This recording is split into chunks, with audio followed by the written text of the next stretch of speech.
Hello, my friends. So, I was reading a book last night called I Am That by Nisargadatta Maharaj. And I'd heard of this book many, many times. People into non-duality, everyone into non-duality knows about this book. It's one of the most famous non-duality books. And for years, I've sort of been dipping into it, reading it a little bit, but not really resonating with it, thinking that it was a bit boring, a bit clunky, whatever. But the last few days I've been reading it and I've been really, really pulled into the power of it.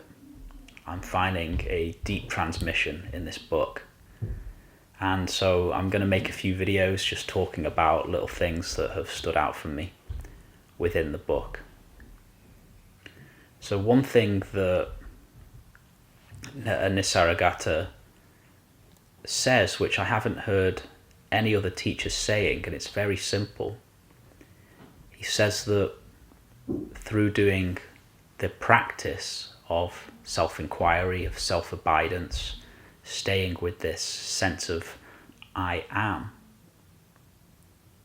or whatever practice it is you do to recognize your being, in doing this, we grow in a depth and a width of consciousness. Now, I'd never heard a teacher say this before. I've never heard a teacher really speak about awareness in terms of depth and width. But when I hear these two words, depth and width, I feel myself being subtly pulled inwards and at the same time stretched outwards through recognizing that which knows our experience. We are pulled downwards and stretched outwards. Our consciousness goes deeper, and our consciousness is pulled wider. Now, I like to usually give practical advice on this channel, but for this I can't really think of any practical advice. I guess this is a video for people who've been doing this work for a while and already have a taste of their own being, and perhaps by me speaking about this depth and width of consciousness, you can join me there.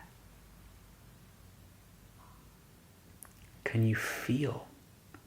Can you intuit? Can you sense that there is something of yourself which is stretching sideways beyond the body? Can you sense that there is something within you that is deeper than the surface appearance of your body, mind, and personality?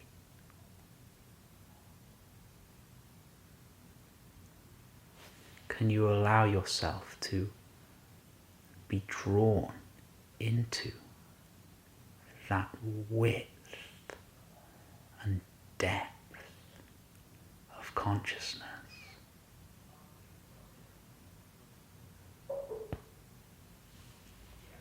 Now, one thing I think which has allowed me to resonate with this very simple thing that Nisargadatta says in the book, which probably doesn't stand out that much to a lot of people, but for me it stands out a lot for some reason, is because of a practice that I've been practicing for many years, which I am going to share with you, which is, I guess, subtly practical. And that practice is that when your nervous system flares up, when you flare up into some kind of reactivity, like my nervous system likes to flare up into a pretty tight stress response. There's certain trauma reactions that can come up which can really pull on the nervous system and which can pull me into a feeling of a lot of tension inside. Now, when I feel that tension, in this practice, I don't try to change it.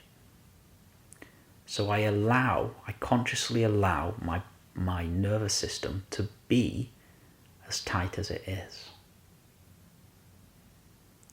I allow my body to be the way that it is. So I allow my body to be tight like this. And at the same time as that, in the midst of my body being as tight as it wants to be, I allow awareness to open and soften in the midst of it. And I sense into this quality of being which is open and soft, even when the nervous system is hard, dense, rigid, and in pain. Awareness, open and soften in the midst of that.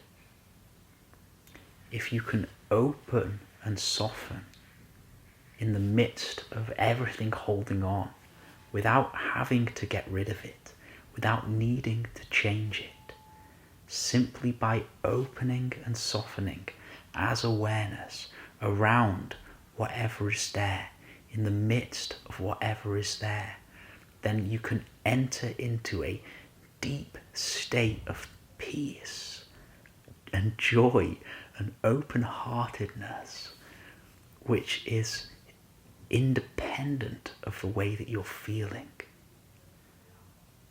And the magical thing is that the more intensely your body and mind is holding on, if you have the strength of intention to open and soften in the midst of it, if you can open and soften in the midst of that, if you can be openness in the midst of your body being tense, then you are pulled into a depth of being.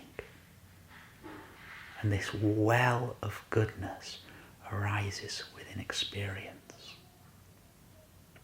And the funny thing is that when you recognize that there's this open, soft awareness that's here, when you become this open, soft awareness in the midst of your body and mind being the opposite of that, then without trying to change your body and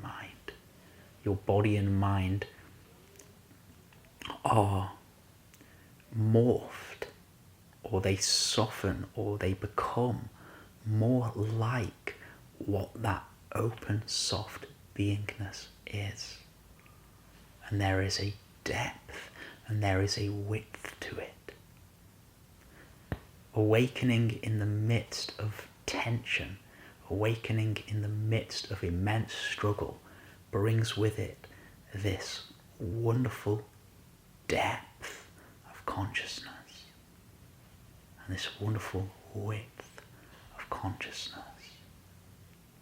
And this deep smile starts to arise within the heart.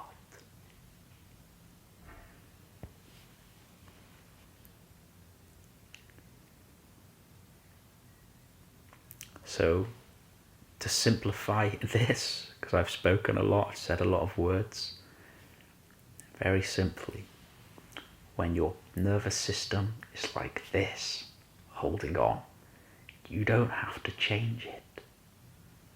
All you have to do is open and soften in the midst of it.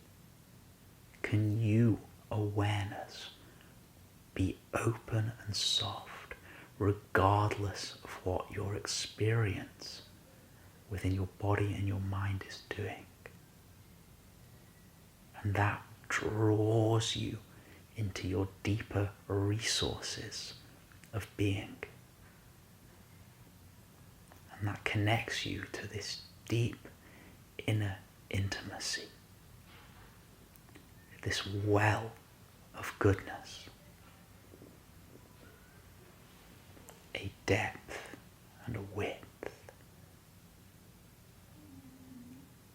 of consciousness.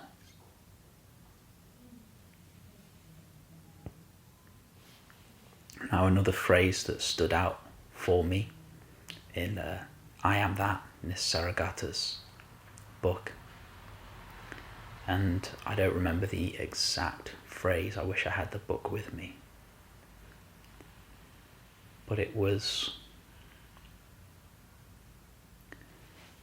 a very dense piece of wood, when set on fire, burns very brightly, burns very intensely. And a piece of wood which isn't dense, a lighter piece of wood, burns less brightly when it's set on fire. So somebody who doesn't have a lot of suffering, when they recognize their being, when they soften in the midst of themselves, then yes, there is a lighting of consciousness. The light of awareness starts burning within their consciousness. There's a brightness there. But when somebody is in intense suffering, when somebody's really struggling with anxiety, with trauma, when there is this immense density of pain and tension within the nervous system, when you then start to taste and recognize and open to this awareness, when you recognize your being in the midst of that, then somehow in the unfoiling, in the opening of that density, then consciousness starts burning incredibly brightly. So if you're somebody who's struggling, if you're somebody who's suffering, if you're somebody who's completely stuck, if you're somebody who is in a lot of pain, if you're really struggling, then as difficult and as challenging as it is, then if you want liberation, if you want awakening, if you want to open to a deeper sense of yourself, to a deeper knowing of reality, then you're lucky.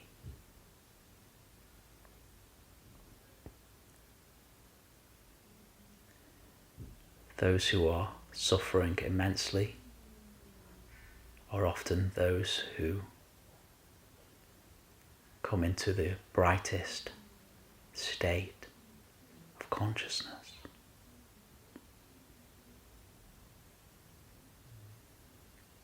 Can you be softer than your nervous system, no matter what it is presenting? Can you stay open as awareness?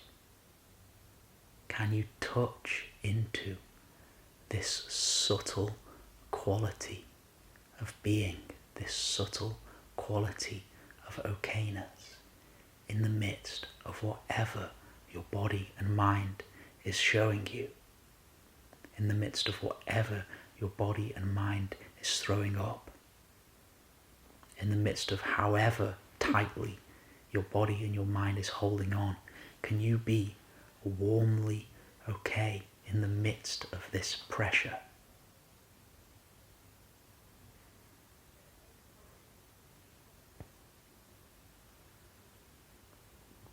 The greatest spiritual growth, the greatest spiritual evolution comes when we can be free, open, joyful and at peace in the midst of immense pressure.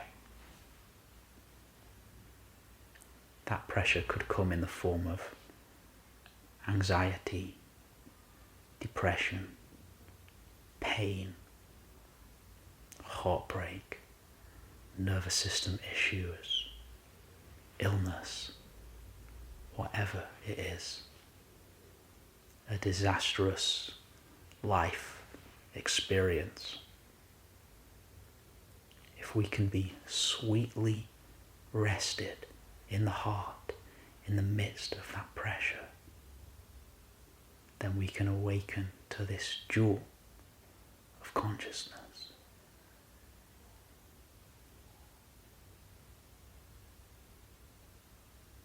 I'm sure this is someone else's analogy, but it's like diamonds. Diamonds are created under immense pressure.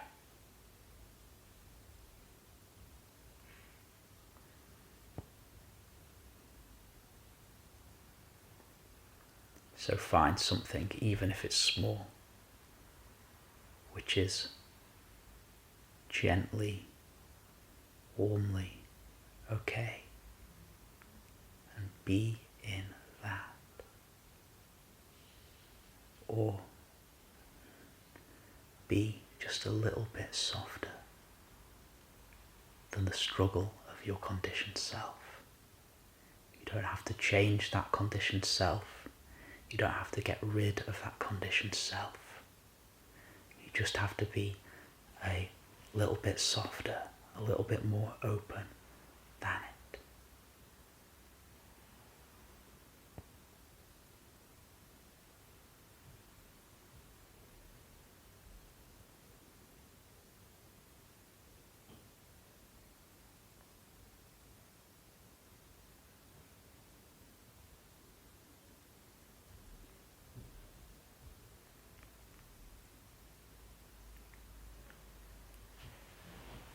Thank you so much for listening. I'll see you on the next video.